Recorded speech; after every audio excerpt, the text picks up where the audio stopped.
Assalamualaikum warahmatullahi wabarakatuh. Saya Dia Safira Nurfitria dan rekan saya Muhammad Yadi Rahman. Kami dari kelompok 8. Di sini kita akan membahas tentang proses belajar dan faktor yang mempengaruhi proses belajar. Yang pertama, proses belajar dan pembaginya. Proses adalah kata yang berasal dari bahasa Latin, yaitu processus, yakni yang berjalan ke depan. Kata ini mempunyai konotasi urutan langkah atau kemajuan yang mengarah pada suatu sasaran atau tujuan. Menurut Kaplan, proses adalah suatu perubahan yang menyangkut tingkah laku atau kejiwaan. Menurut Harold, belajar adalah mengamati, membaca, meniru, mencoba sendiri tentang sesuatu, mendengarkan, mengikuti petunjuk aktivitas yang menghasilkan perubahan tingkah laku pada dirinya. Jadi dapat disimpulkan bahwa proses belajar diartikan sebagai tahapan perubahan perilaku kognitif, efektif, dan psikiomotorik yang terjadi dalam diri seseorang. Perubahan tersebut bersifat positif dalam arti berorientasi ke arah yang maju daripada keadaan sebelumnya. Proses belajar dapat dibagi menjadi 5 bagian, yaitu yang pertama, perhatian dalam proses belajar. Perhatian yaitu sebagai salah satu aktivitas psikis. Perhatian merupakan pemusatan atau konsentrasi dari seluruh aktivitas individu yang ditunjukkan kepada suatu sekumpulan objek. Ditinjau dari berbagai segi, perhatian dapat dibagi menjadi 2 macam, yaitu yang pertama, ditinjau dari segi timbulnya perhatian. Maka perhatian dibedakan atas perhatian spontan dan tidak spontan. Perhatian spontan adalah perhatian yang ditimbul dengan sendirinya atau bersifat pasif. Sedangkan perhatian tidak spontan adalah perhatian yang ditimbulkan dengan sengaja, sehingga harus ada kemauan yang menimbulkannya atau bersifat aktif. Yang kedua, ditinjau dari segi banyaknya objek yang dicakup oleh perhatian pada saat yang bersamaan. Maka perhatian yang dibedakan atas perhatian yang sempit dan perhatian yang luas. Perhatian yang sempit adalah perhatian individu pada suatu saat yang hanya memperhatikan suatu objek yang sedikit. Sedangkan perhatian yang luas adalah perhatian individu pada suatu saat yang dapat memperhatikan objek yang banyak sekaligus. Yang kedua, memori dalam proses belajar.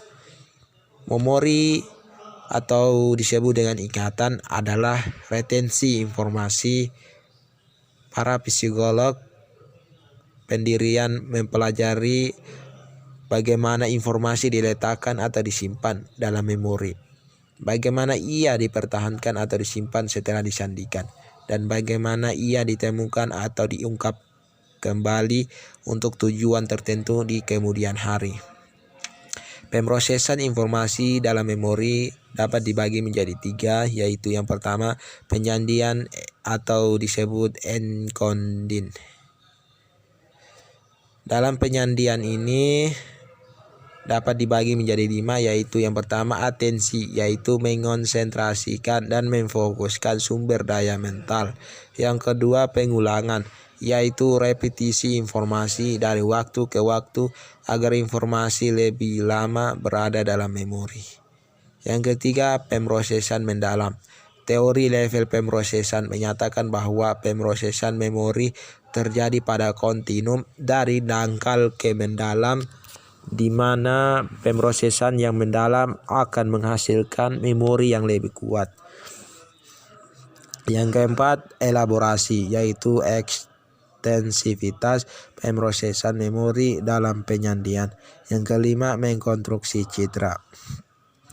Yang kedua, penyimpanan. Di antara aspek paling menonjol dari penyimpanan memori adalah 3 simpanan utama, yaitu yang pertama, memori sensori, yaitu memori yang mempertahankan informasi dari dunia dalam bentuk sensoris aslinya hanya selama beberapa saat, tidak lebih lama daripada waktu seseorang menerima sensasi visual, suara, dan lain sebagainya.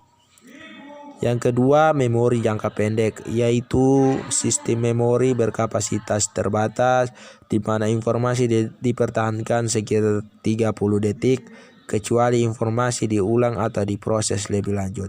Yang ketiga, memori jangka waktu panjang, yaitu tipe memori yang menyimpan banyak informasi selama periode waktu yang lama secara relatif permanen. Yang ketiga, mengambil kembali. Konsiderasi lain dalam memahami pengambilan informasi adalah prinsip spesifitas penyandian, yaitu prinsip yang menyatakan bahwa asosiasi yang dibentuk pada saat penyandian dan pembelajaran cenderung akan menjadi petunjuk yang efektif untuk pengambilan kembali. Yang keempat, elaborasi dalam proses belajar. Elaborasi adalah ekstensivitas pemrosesan memori dalam pendidikan. Salah satu alasan kenapa elaborasi bisa bekerja dengan baik dalam menyandikan informasi adalah karena elaborasi menambahkan perbedaan dalam kode memori. Elaborasi merupakan kegiatan proses pembelajaran yang dapat memberikan kemudahan atau fasilitas kepada peserta didik dalam menuju tercapainya tujuan yang telah ditetapkan. Yang kelima, berpikir dalam proses belajar. Berpikir adalah memanipulasi atau mengolah dan mentransformasi informasi dalam memori. Ini sering dilakukan untuk membentuk konsep, bernalar dan berpikir secara kritis, membuat keputusan, berpikir kreatif, dan memecahkan masalah. Penalaran adalah pemikiran yang logis menggunakan logika induksi dan deduksi untuk menghasilkan kesimpulan. Penalaran induksi yaitu penalaran dari hal-hal spesifik ke umum, yakni mengambil kesimpulan tentang semua anggota suatu kategori berdasarkan observasi dari beberapa anggota. Sedangkan penalaran deduksi yaitu penalaran dari umum ke spesifik. Yang keenam, yakni problem solving dalam proses belajar. Pemecahan masalah atau problem solving adalah mencari cara yang tepat untuk mencapai suatu tujuan. Langkah-langkah dalam pemecahan problem dibagi menjadi dua, yaitu mencari dan memahami masalah. Yang kedua, menyusun strategi pemecahan problem yang baik. Strategi yang efektif untuk memecahkan masalah adalah yang pertama, menentukan subtujuan, yaitu menentukan tujuan intermediat atau perantara yang membuat murid bisa berada dalam posisi yang lebih baik untuk mencapai suatu tujuan dan solusi final. Yang kedua, menggunakan algoritma, yaitu strategi yang menjamin solusi atas satu persoalan.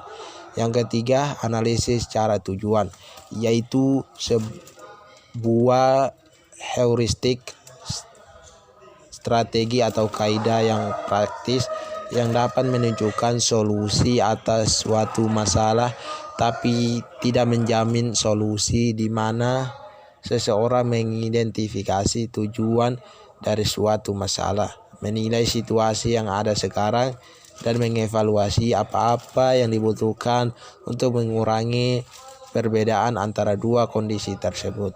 Yang keempat, mengeksplorasi solusi. Yang kelima, memikirkan dan mendefinisikan kembali problem dan solusi dari waktu ke waktu. Yang kedua yakni faktor-faktor yang mempengaruhi belajar. Faktor yang mempengaruhi belajar secara implisit dikelompokkan menjadi dua, yaitu faktor internal atau yang berasal dari dalam dan faktor eksternal atau yang berasal dari luar. Yang pertama adalah faktor internal. Faktor internal adalah faktor yang berasal dari dalam yang meliputi kecerdasan, keadaan jasmani, dan keadaan psikologis. Kecerdasan merupakan kemampuan seseorang untuk berpikir secara abstrak dan memiliki tingkat kerumitan yang cukup tinggi. Tingkat kecerdasan dari satu orang dengan orang lainnya tidaklah sama. Orang dengan tingkat kecerdasan tinggi akan dapat memikirkan sesuatu yang lebih rumit pula. Kecerdasan merupakan bawaan sejak lahir, dan pendidikan tidak bisa meningkatkannya, tetapi pendidikan bisa mengembangkannya. Selanjutnya adalah kesehatan jasmani. Kesehatan jasmani tentunya sangatlah mempengaruhi kesuksesan dalam belajar. Karena dengan jasmani yang sehat, maka tingkat kefokusan akan meningkat. Sebaliknya, ketika jasmani kita kurang sehat, maka kita akan kurang fokus saat belajar. Untuk menjaga kesehatan jasmani, kita harus menjaga stamina tubuh dengan memenuhi nutrisi yang tepat yang dibutuhkan oleh tubuh, tidak mengurangi dan tidak melebihkan kebutuhannya. Selain nutrisi, kita juga membutuhkan olahraga dan juga istirahat yang cukup pula.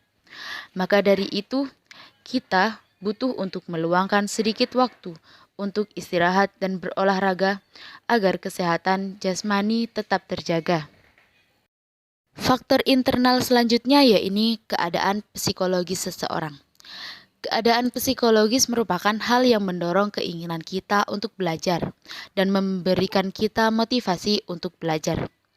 Hal yang mendorong tersebut diantaranya, pertama, rasa ingin tahu yang timbul dari diri kita sendiri. Kedua adalah rasa ingin mendapatkan simpati dari orang lain. Rasa ini juga dapat meningkatkan motivasi dari diri kita, karena ketika kita ingin mendapatkan simpati dari orang lain, maka kita akan melakukan hal yang terbaik untuk mendapatkan simpati tersebut. Salah satu caranya adalah dengan belajar dengan lebih baik. Yang ketiga adalah kegagalan. Kegagalan merupakan motivasi terbesar untuk dapat menjadi yang lebih baik.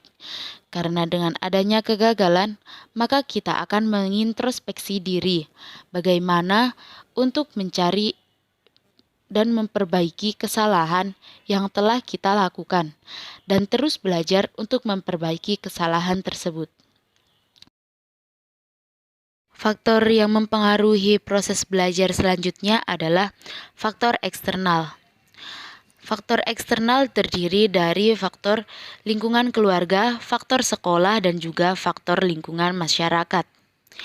Faktor lingkungan keluarga. Lingkungan keluarga yang paling berpengaruh adalah orang tua. Cara orang tua mendidik anaknya tentunya akan sangat berpengaruh dengan perkembangan anak, termasuk dalam proses belajar. Ketika orang tua mendidik anaknya sedari kecil untuk terbiasa belajar dengan giat, maka hal tersebut akan terbawa sampai anaknya dewasa nanti, dan juga berlaku kebalikan. Ketika orang tua tidak mengajarkan anaknya untuk belajar dari kecil, maka ketika dewasa dia juga akan bermalas-malasan ketika belajar. Orang tua juga harus memberikan berbagai arahan dan juga contoh yang patut ditiru oleh anak. Yang selanjutnya adalah faktor sekolah.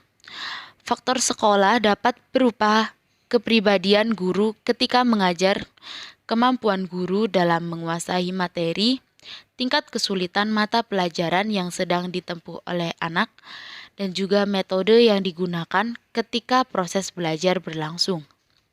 Ketika metode yang digunakan tidak tepat dengan kondisi anak, bisa saja hal tersebut menurunkan kualitas dan hasil belajar dari anak tersebut. Selanjutnya adalah faktor lingkungan masyarakat. Masyarakat merupakan salah satu lingkungan yang cukup berpengaruh dan cukup dekat keterkaitannya dengan kita. Maka dari itu, ketika pada lingkungan masyarakat tersebut, minat belajar masyarakatnya kurang, tidak menutup kemungkinan kita terpengaruh dan mengalami penurunan minat belajar. Dan juga sebaliknya, Ketika kita berada pada lingkungan dengan minat belajar yang tinggi, kita akan terpengaruh dan akan lebih giat untuk belajar. Dan proses belajar kita akan lebih terkontrol dan mendapatkan hasil yang lebih maksimal. Kesimpulan dari materi ini adalah proses belajar merupakan tahapan perubahan perilaku kognitif, efektif, dan psikiomotorik yang terjadi dalam diri seseorang. Proses belajar terdiri dari perhatian, memori, elaborasi, berpikir, dan problem solving.